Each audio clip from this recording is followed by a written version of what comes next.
જય. પધારેલા હરિગુરુ સંતની જય. આજે પવિત્ર અને પુણ્યશાળી એવું સુરથિયા મુકામે ભક્તરા જેવા જમાભાઈ, અમના કોનાભાઈ અને રણાભાઈ તમામે ભક્તરાજ એમના પરિવારે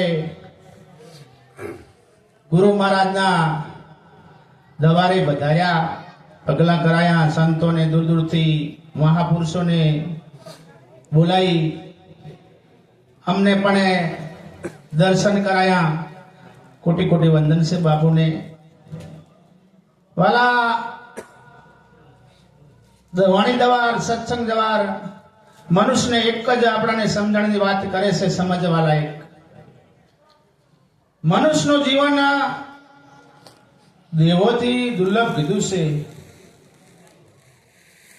જોજો વાલા ફોકટમાં ના જા, વિચાર કરી લેજો.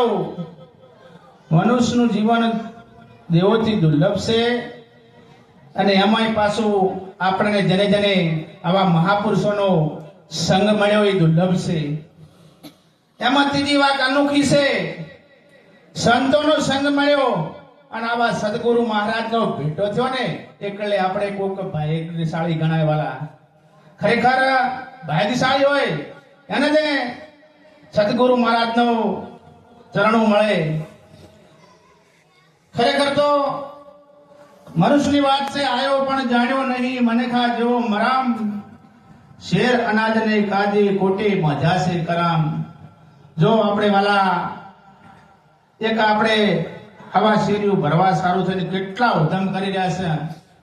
યાદી વ્યાધિ ઉપાધિ એમાં આપણે બળી રહ્યા છે, પણ એમાં એક આપણે હજારો પૂળોનો હાલો પૂળોનો રગતો હોય એમાંથી કોક મહાપુરુષો આવા આવીને 2-5 પૂળા ખેંચે તો પૂળા બચી જાય. આખો આ હાલો આ જગતનો હાલો હળગી રહ્યો છે.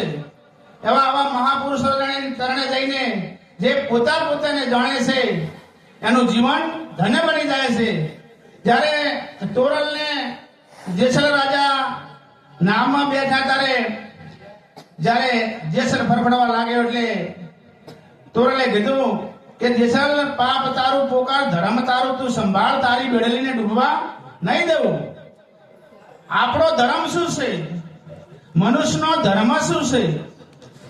જ્યાં સુધી તમે પોતે પોતાને નહીં જાણો ત્યાં સુધી બધું વ્યસ્ત છે.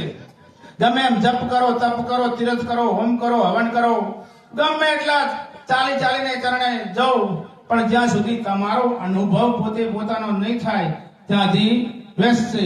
વાલા કદાચ આ તો હંસોની સભા છે, કદાચ થોડે કોઈને ઉણપ રહી ગઈ હોય તો આવા મહાપુરુષોના ચરણે જઈ અને પોતે પોતાને જાણી લેજો. હું એક મારી વાણી બોલી વિરામ મારો બાબુ કે ગુરુ મારા ઘરે